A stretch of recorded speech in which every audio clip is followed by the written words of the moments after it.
Hey everybody, Seth here with Everyman Prepping, and before I get into my video on some news stories, current events and all that, I want to address what we're hearing about this white lung, new pandemic, pneumonia, flu affecting child thing going on right now. So I'm not a doctor, but for me personally, I'm not really too concerned about this at all. I'm kind of putting in the category of regular winter flu, pneumonia things. I know the media is out there saying it's affecting children. They're showing places in China full of, hospitals and emergency rooms full of children on IV and people on IVs. And there's word about Ohio, Michigan, and all that. Could be very bad flu or pneumonia, but I'm not concerned about it turning into another COVID pandemic thing going on out there right now. Like I said, that's just me. What we're doing, like I said, not a doctor here, not medical advice, but we're sticking to our same routine of vitamin D, vitamin C, regular multivitamins. We've been doing that before COVID and everything came out. If it looks like there's some sickness at school or work, we double up on those items, especially the D, very good stuff. If start showing some symptoms, we hit the elderberry syrup. I've never done a video, maybe I should, but I grow my own elderberries, make syrup out of them. They're great for fighting colds, flus, bacteria, all that stuff. Along with that, you can try some chaga tea. All that stuff's great. So right now, we're just going along with that, eating healthy, getting outside, not staying cramped indoors, all that good stuff. If I feel that it's getting worse, or I have some from my sources, my intel digging that come out looks like a bigger problem, you'll be the first to know. I'll let you know. We'll put something out. But right now, just kind of treating it as normal. There's much bigger fish to fry out there, and that's what I want to look at right now. Let's look at some of those stories, and we'll check them out here. Once again, thank you everybody that's liked the video, shared them, comment, and subscribed to the channel recently. Thanks, welcome all the new members. And let's start off here, like I said, here talking about North Korea. And I did the video. They just put that satellite in orbit. They're taking pictures of Guam and Hawaii and the White House, all that stuff. But they recently put out a little notice here. It says North Korea warns the U.S. that if they harm their spy satellite, that would be like a declaration of war. The fact they have to say this means either it's been attempted or they think it's going to happen. For them to put this out here. And also, this is what they say what they'll do in response. It says the DPRK will consider taking responsive action measures for self-defense to undermine or destroy the viability of U.S. spy satellites. So am I supposed to believe that, maybe this is true, I don't know, that North Korea has the ability to attack our satellites in space? Or does that mean China or Russia would do it for them? I don't know, but they're threatening that they would do this. Maybe one of their other two satellites that transverse the United States twice a day would have, we all think might be an EMP or something. Maybe they'll let it off and they'll destroy U.S. satellites up there as well as cause an EMP. That's what they're threatening. So do they have that technology? Maybe. Do they think the U.S. might try something? Yeah, maybe. So something to keep our eye on. If they're a little trigger happy over there and they think that their satellite just malfunctions, they might blame the United States. Who says satellites go wrong all the time? We don't know about their capabilities, how it was built, how robust their systems are to all the space weather out there that's coming from the sun right now. So even if it just fails, will they blame the U.S. and do something? I don't know. Something for us to keep track of, though. Moving on from there, we had a big attack today in the Red Sea. The Houthis from Yemen. They are tough people. They show no fear. They're a little tiny country. I'll show you. We're going to look at a map here in a little bit. But they're a small country in the tip of South America by the Red Sea. South America. By Saudi Arabia, by the Red Sea. And they have no fear of attacking UK ships, US naval ships, commercial ships. Mainly because nothing's happened to them. The U.S. has not responded at all. In different times, you get another country hitting your U.S. Navy ships, attacking commercial ships. U.S. is flying into the jets and they're laying waste. They're not doing that this time. We're going to get into that in a minute of why that might be, but let's look at what we said here. So a UK commercial ship was targeted in the Houthi attack. It says the UK ship right now is in risk of drowning. I think that means the risk of sinking, not drowning really, but 3 commercial ships were hit. The U.S. naval ship, which I believe we have the name of here, it's an Arleigh Burke-class destroyer, so it's a destroyer. I don't know much about the Navy stuff. It's named the Carney. It shot down 2 drones, so it wasn't itself hit or damaged, but the 3 commercial ones were. And one of them looks like it might sink. And like I said, the Houthis have no qualms whatsoever about attacking anything. They have no fear. And this is we'll get into a bigger map. This is the Red Sea. We've got the Suez Canal up here. This is the area of one of the ships the Unity Explorer was attacked in, right here. And in fact, these are the 3 ships. This is the Sophie. It was one of the ships that was attacked. And then we have the Explorer one, the one that's on that map, this one right here. These aren't current, these are just file photos, but to give you what they, give you an idea what they look like. And this one was called the number 9 something. It's a ginormous cargo ship. So when these are hit, if they hit the ship, they hit the cargo, it doesn't matter. Soon, these things aren't going to go through the Suez Canal. They're not going to transverse here. In fact, let's scroll down here to this map. This is like showing the shipping travel. All these little arrows show which way the naval ships are traveling, whether cargo or military or civilian, whatever they are, they're all tracked. This is a ton of cargo. These are going to be mostly oil and stuff coming out of here in the Persian Gulf. But through the Suez Canal, the Red Sea, here's Yemen sticking out right here. And like I said, it's very tight through here. Maybe it's about 35, 40 kilometers across, maybe smaller. But they, if they shut that off, all this traffic's got to go around the Horn of Africa. It's got to go through other routes. It's going to, get very expensive.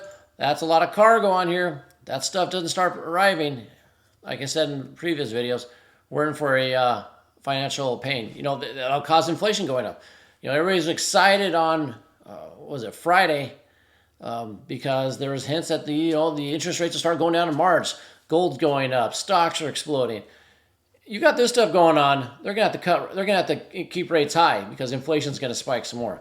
This is that bigger map I was talking about. Here's Yemen. See, I'll back it out a little bit. Yemen, Saudi Arabia, Suez Canal up here. Here's Israel. So they got to transverse this little. It looks small here, but I think it's like 35 or so between this island of Mayan in Somalia, or this is Djibouti here. Anyway, they got to go through here, and the Houthis in Yemen are mostly concentrated in this southwest corner. And I think the American ship was attacked, the naval ship right across, they said from Sanana. No, I'm not pronouncing that right. So wherever that is, they got attacked straight across from there. Big problem. It's going to get worse because, like I said, the U.S. isn't doing anything to attack back. I wouldn't say afraid of attacking back. The military's never really afraid, I would say, but they might be concerned about the financial, economic implications if they do start laying bombs and bombing over here, because that'll stop all naval traffic, which will lead to financial crisis more. So are they going to try to do some kind of secret force, black ops into Yemen to try to stop it? I don't know, but if they don't do anything, if the U.S. doesn't respond, it's just going to escalate even further. So we got to keep our eye on that situation. Let's see, moving on from that, we have the NATO chief said we should brace for bad news out of Ukraine. So General Jens Stoltenberg, in a fresh interview, warned the Western Alliance to brace for more bad news out of Ukraine. Basically, probably what I'm thinking is news is that Ukraine is basically lost. They're in a stalemate. They've lost so many men, troops, equipment.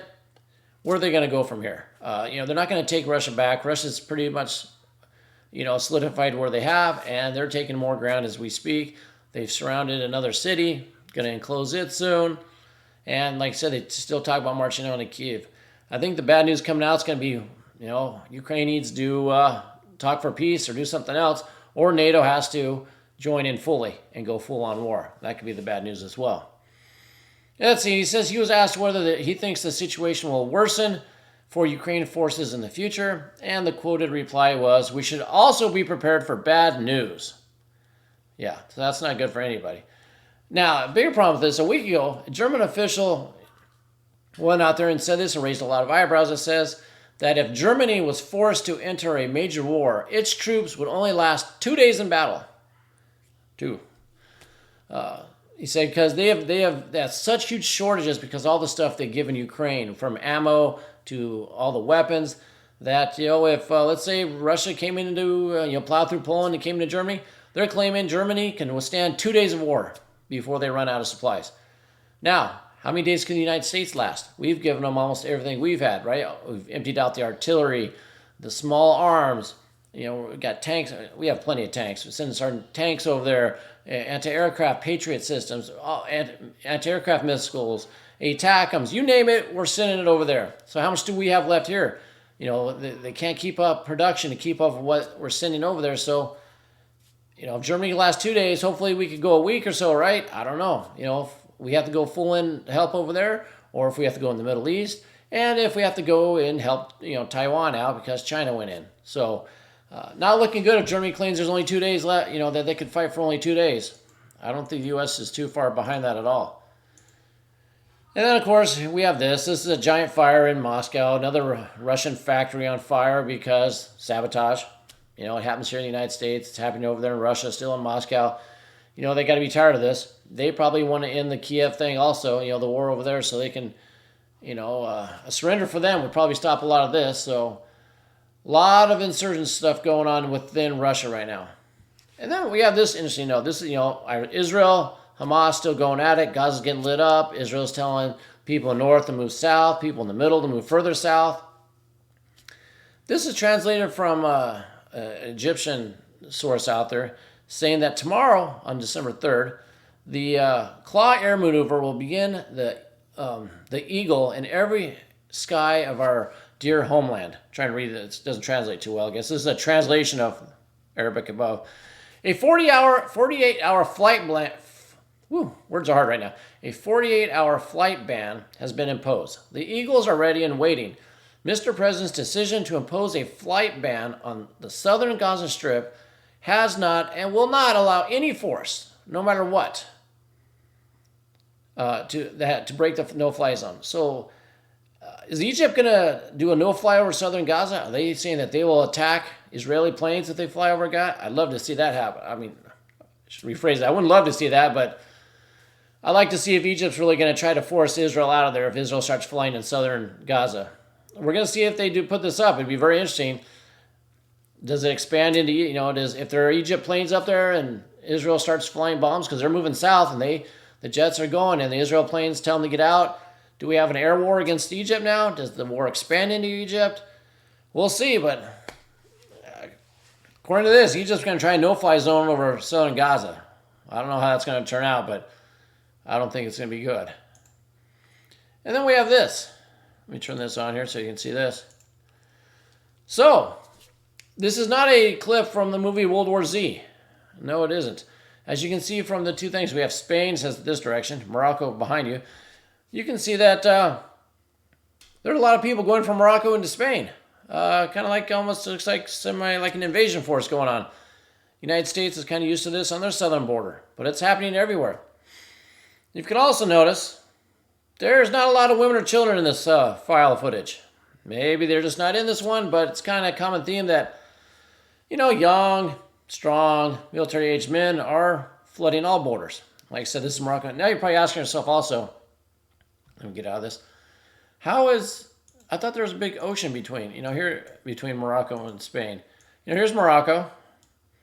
This is Spain. Got Gibraltar, which is, UK territory, but there's this gap here between Morocco and Spain. Like, how are they running across? Kind of what I thought too, and I looked into it further. You zoom in, there's this little tiny, it says dotted line separating out the two countries. Little tiny place called Ceuta, C-U-E-T-A, Ceuta? I don't know. This is a Spanish territory. Not sure why it's still there. I mean, it's on the tip of Morocco. I don't know why Morocco hasn't, taken it, asked for it to be given back, whatever, but this is Spain, actually. So people are going from Morocco over here, crossing this dotted line border into, Spain.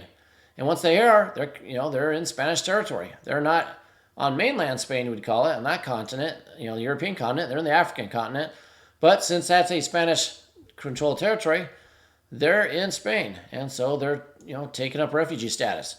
Maybe Spain needs to get rid of that, and then wouldn't be an issue anymore. But watch out for military-aged men flooding all countries, because the fact that there's not a lot of women and children makes me think that there's something else is going to happen. We've got to keep our, ear to the ground and head on a swivel, because I don't think anything good is going to come out of that.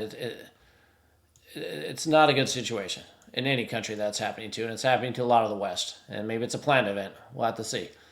Lastly, let's talk about this. Let's blow this up. There's the climate meetings going on right now, and this is a jet frozen to the ground in Germany. So this makes me think of a couple things. First, makes you laugh that there's a jet actually frozen to the ground, because it's a private jet that someone's taking to a climate meeting so they can decide to, John Kerry says we're going to get rid of coal plants in the United States. Yeah, good luck with that, but that's what they want to do because, we don't need energy or electricity over here from cheap coal. And they're going to increase nuclear output. They're going to get rid of all fossil fuels. And I'm going to fly my private jet using tons of fuel down there to talk about this because of global warming, which froze my jet, the owner of this, to the tarmac. So I find this ironic on so many levels. Also, I find this very a good piece of intel that Germany's, like I said previously, it's cold in Germany this year. It wasn't that cold last year. So they're going to be using a ton of natural gas. Are they going to get it from Russia? Are they going to be just cutting supplies? But, when this didn't happen last year, this kind of cold, and it's going to continue.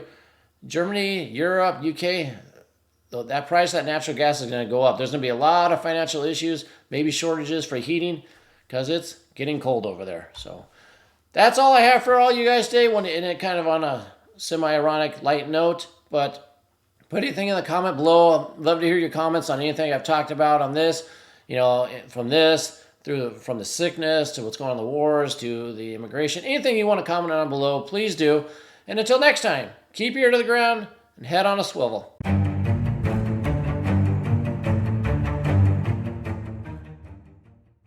If it bleeds, we can kill it.